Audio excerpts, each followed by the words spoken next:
મિત્રો રમણીભાઈ બોલો ને ખેડૂત મિત્ર, તમારે શું પ્રશ્ન છે? પેલા મને સાંભળી લ્યો. તમારી કોઈ વિગત નહીં આપતા. આપણે જાહેરમાં કોઈને જાણવા જેવું હોય તો મુકતા હોય છે. બોલો.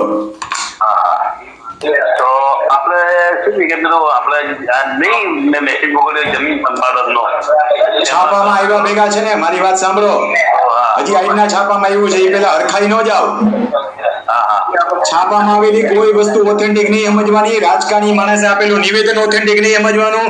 અમે લોકો એને ધ્યાનમાં જ નથી લેતા. જ્યાં સુધીનો સર્ક્યુલર ન આવે ત્યાં સુધી કોઈ અર્થઘટન કરવું નહીં. બરાબર છે. બોલો, શું પૂછવું છે બીજું? બસ આ જ હતું. બસ કે કરોડની જમીન આવશે કે નહીં આમાં? ખમી ખાવ. સરકારનું કાંઈ નક્કી નહીં. હા, મૂકી દો ફોન હવે. એના કાંઈ આવા ડીંડક હાલ્યા જ રાખે. હા, અચ્છા. જ્યાં સુધી જીઆર નો આવે, એનો ઓફિશિયલ સર્ક્યુલર નો આવે, પરિપત્ર નો આવે, ત્યાં સુધી કાંઈ સાચું માનવાનું નહીં. બરાબર, રાઈટ. હું એક વાર્તા મૂકું છું આમાં, તમે સાંભળી લેજો ત્યારે.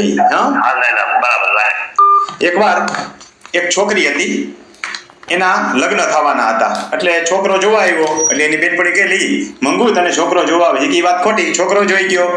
એટલે બેનપણીએ કીધું મંગુ તને છોકરો જોઈ ગયો, તારે લગ્ન થશે. કે એ વાત ખોટી. છોકરો જોઈ ગયો, રૂપિયો દેવાઈ ગયો. મંગુ તારી હગાઈ થઈ ગઈ. કે એ વાત ખોટી. કંકોત્રી લખાવા માંડી ગઈ. કે મંગુ હવે તારે લગ્ન થશે. કે એ વાત ખોટી. મંગુ ગાંડી થઈ ગઈ લાગે છે. કંકોત્રી લખાઈ ગઈ તોય ગયા. એના કપડાની ખરીદી બધી થઈ ગઈ છે. ઢોલ ઢબુકવા માંડ્યા. જાન આવી પાદરમાં. એ કે મંગુ હવે તારા લગ્ન થશે. કે એ વાત ખોટી. તો કે મંગુ હાચે જ ગાંડી થઈ ગઈ. માંડવામાં કન્યા પધરાવો સાવધાન થયું. એટલે ઓલી છોકરીએ કાનમાં કીધું કે મંગુ હવે તારા લગ્ન થશે. કે એ વાત ખોટી. મંગુ ફેરા ફરી ગઈ. છોકરીએ પગે લાગવા આવે ને ગણેશમાં તે આવીને કીધું છોકરી જો મંગુ હવે તારા લગ્ન થઈ ગયા. કે એ વાત ખોટી. મંગુ કઈક ઓળખતી છે ને બાપ દાદાને કે એના કુટુંબને શું ખબર, ભગવાન જાણે. કા ગાંડી થઈ ગઈ છે. બધા એમ જો મંગુ ગાંડી થઈ ગઈ. મંગુની વિદાયનો ટાઈમ થયો. ગાડામાં બેહરું પૈસી ચાણવાને ટાણું હતું. કે મંગુ હવે તો કે તારા લગ્ન થઈ ગયા. કે એ વાત ખોટી. બધાએ વિચાર્યું નક્કી મંગુ ગાંડી થઈ ગઈ.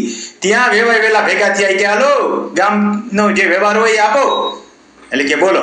એ કે અમારા ગામમાં ચબુતરામાં 50 મણ જણ આપવાની છે.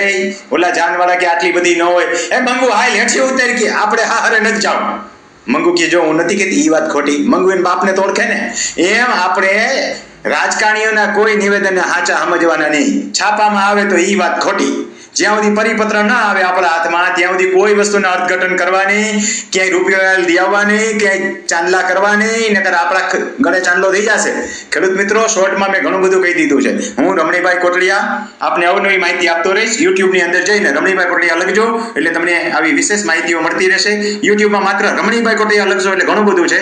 જે વાત બીજા 30 મિનિટમાં કહીએ છીએ હું 3 મિનિટમાં પૂરી કરું છું અને સમજાઈ જાય એવી કરું છું.